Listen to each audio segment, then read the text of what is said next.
Thank you for upgrading to PolyNome 2.5.3. There are many new features in this release, and I'm going to cover them quickly in this video just to give you an idea of what is new. So first of all, for longer patterns in metronomes, you can now swipe. You can pinch to zoom, and if the pattern goes off the side of the screen, you can now just drag to scroll it. There are new sounds in the sound picker. You'll find those under the New Sounds tab. Big numbers can now be accessed from the menu. They're still available in the mixer. And you'll find the settings down here on this gear button. You can turn on and off bounce and details. And you can pin them so they'll remain up even when you stop. And you can turn them off here too. What I used to call Metronome 1 and Metronome 2 have been renamed to Sequencer 1 and Sequencer 2.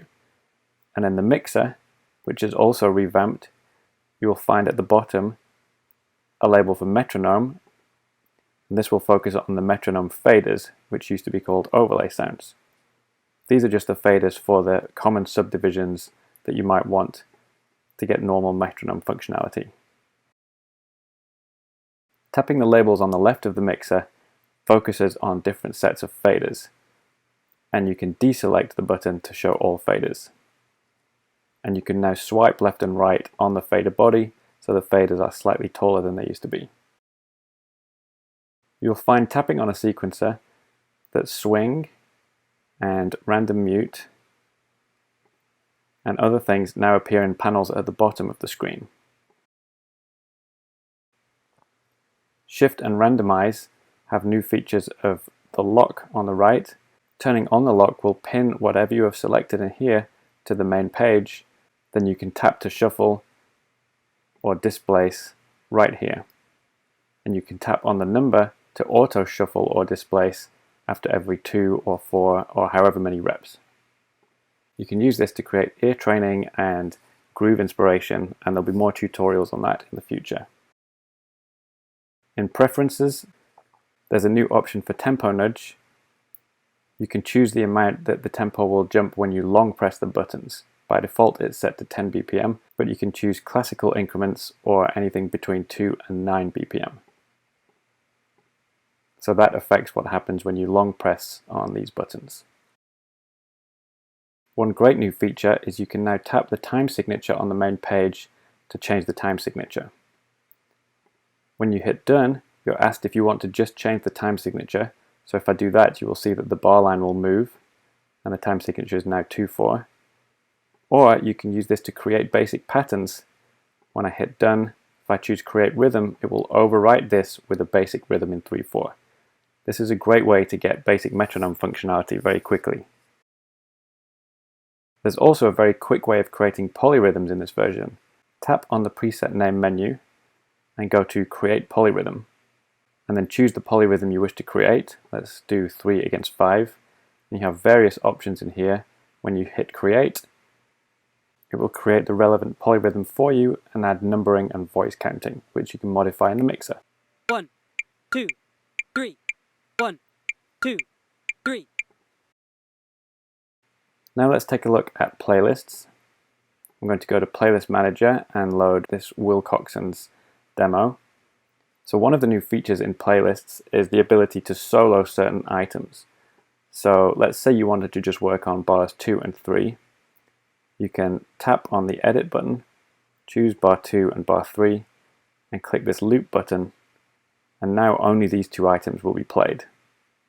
And the items don't have to be next to each other. Let's choose this one and tap the solo button again and choose to add it to existing, and now these 3 items will play.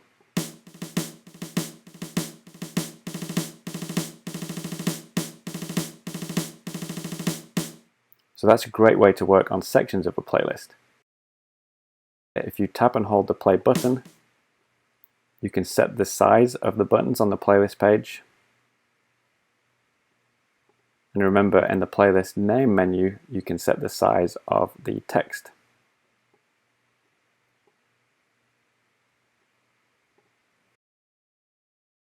Also in the playlist name menu, there's an option to go back to the previous playlist. Also in playlists, you can now insert links to other playlists. Let's try and insert a link in here. We'll tap on the plus button, choose Insert Link to Playlists, and then with the multi-select button you can select those that you wish to add, choose Insert, and a link to those playlists is added in here. So now you can quickly tap here to load the linked playlist, and you can tap on the playlist name to go back. This is very useful for creating folders of playlists that you want to work on at once. Finally, there's a feature for nested tuplets. Let's create a new playlist.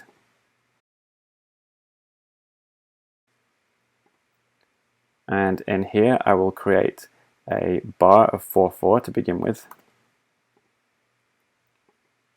Just a regular bar of 4/4. And then I'm going to tap the plus and insert a nested tuplet. And here I get to choose what that tuplet will be. So let's say 5 in the space of 4 quarter notes. Now when we look at this, you'll see that this is going to play 5 in the space of 4. And in the second sequencer, this is giving us the regular 4-beat click. So I'm going to mute sequencer 1 so we can hear just the 4-beat click. And I'm going to go back to the playlist and set all of these to play for 1 rep. And then let's listen through. So notice that the tempo continues, and in the top we have the nested tuplet right here. So if I turn up the volume of sequencer 1,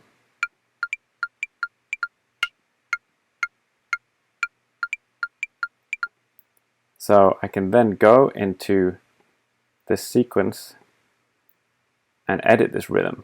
It's given me a bar of 5/4 here to say that I can enter 5 beats worth of rhythm, and then when I hit done, you'll notice it says 4/4 and we have this nested tuplet. Let's loop this.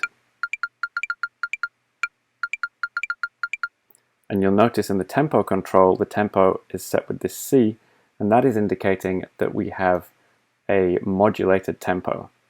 If I tap on here, click on the C,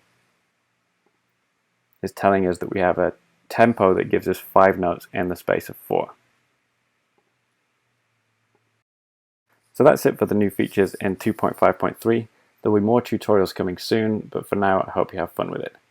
If you have a chance to leave an updated review on the App Store, that's always much appreciated, and I will get back to work on features for 2.5.4.